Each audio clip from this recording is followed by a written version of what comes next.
Hello, I'm Dan Meyer. I'm the Product Development and Tech Service Engineer for Fast Wax. And today I thought we would take a separate sidebar on our waxing videos and do one specifically on ski flex and structure.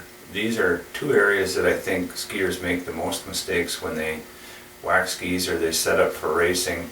And it's the two areas that they're the least understood. So I thought I would do a real basic examination of ski flex to give you some ideas of how they work and what the differences are. So when we call out a specific ski flex, that you understand how important that is.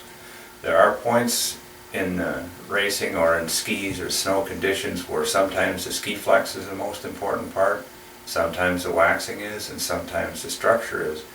And it's getting a real understanding of that that'll help you to set your skis up and do it correctly. So I'll go through just some real basic tests on skis to show you the difference of the flex and how they affect the snow and how they work. So what I have here is a pair of Fisher skis that I'll go with first.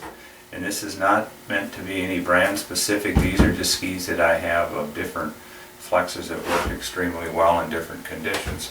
So I have a pair of Fisher S-Tracks here, and what I'm going to do is clamp them. I'll first show you the basic test, which is to grab a pair of skis and just grab them with your hands, and you can feel, that's the old-fashioned, old-timers traditional way of testing a pair of skis, and you can feel how stiff they are, how they work. But one of the nicer tests, and you see the fitting technicians doing paper tests on the floor, and that's what they're really testing, is that flex of the ski and how it works. For what we're doing here, I'll clamp the skis up and show you how ski flex works, and I'll clamp them so that my heel plates are just together. If you have a ski, and you can see these clamp down fairly easily, you'll see in later skis that they get a little tighter, and I'll go just a little bit more so when you stride on the ski that foot piece comes right up underneath you.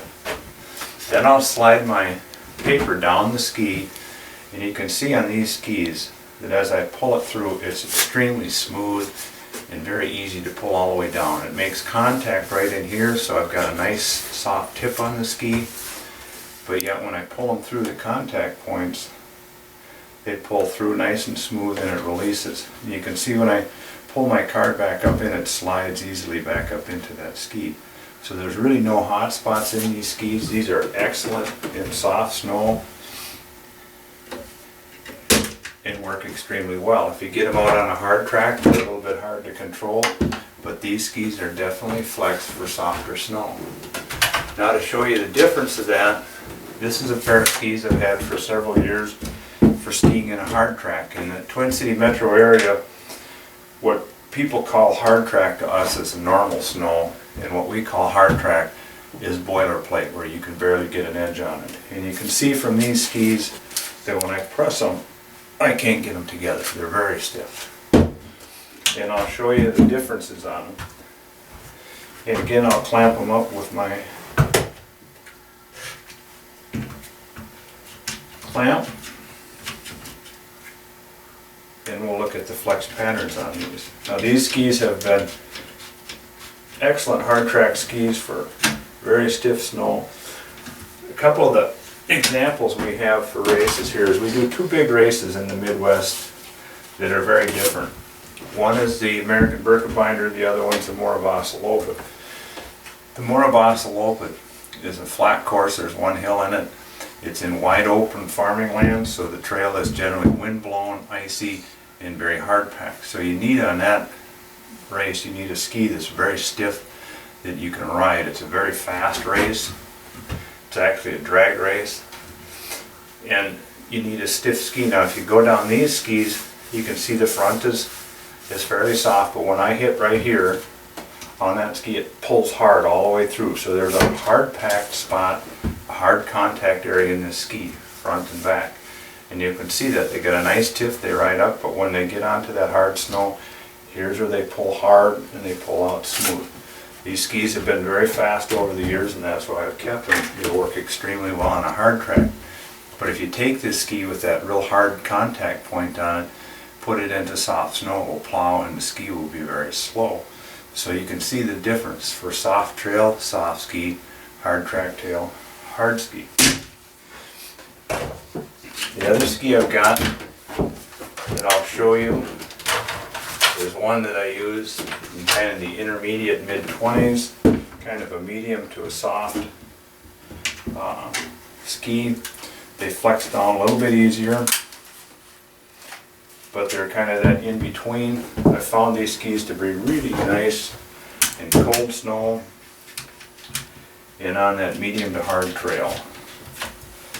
And this is a pair of skis where after a few races we've switched skis around and guys have thought they had fast skis till they put these on. And they're really run nice and they're very smooth, easy to ski. And I've got them cranked down about that heel contacts. And you can see when I pull the card down again, the front, the tip is real soft, but yet these pull through nice, steady and smooth. Got a long, easy contact point. So they're kind of in that in-between range. They're good all-around ski, work well in a lot of conditions. So this is something, if you have a single pair of skis, you'd want to get something that flexes similar to this, where it's a little bit stiffer but yet has a nice contact point. Then the last pair of skis I'll go with, it'll take me a minute to dig them out here.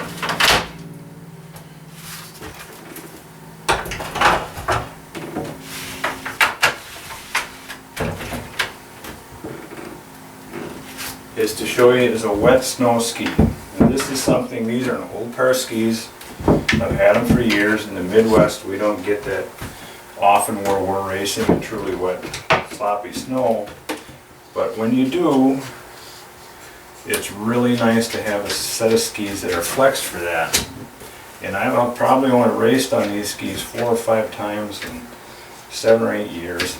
But when I do, it's absolutely fun. And I'll show you the difference. When you get into wet snow, you want to be able to break that suction. So these are a fairly stiff ski with a very high camber in them. And you also, when you see them, they come down, soft tip, they ride up, but they hit a hard contact point. When I pull the card through, it snaps and releases. And you can see when I pull this through, it comes through hard, it gets to one point, and it just releases immediately. The ski comes up very quick, and it does have to break the suction. You can take a standard ski and you can structure it, put in a 0.5 millimeter, 1 millimeter rail, and it'll get you about 70% of the speed that you need to compete. But that last 30% comes in the flex of the ski. So I'm hoping I've given you at least an idea here of the different flexes, that when we call out the flex of the ski, how important that is. You want to match the ski to the snow, like likes like. So it's soft snow, soft ski. So you keep doing that thing and evaluate your skis as you go. Thanks for tuning in.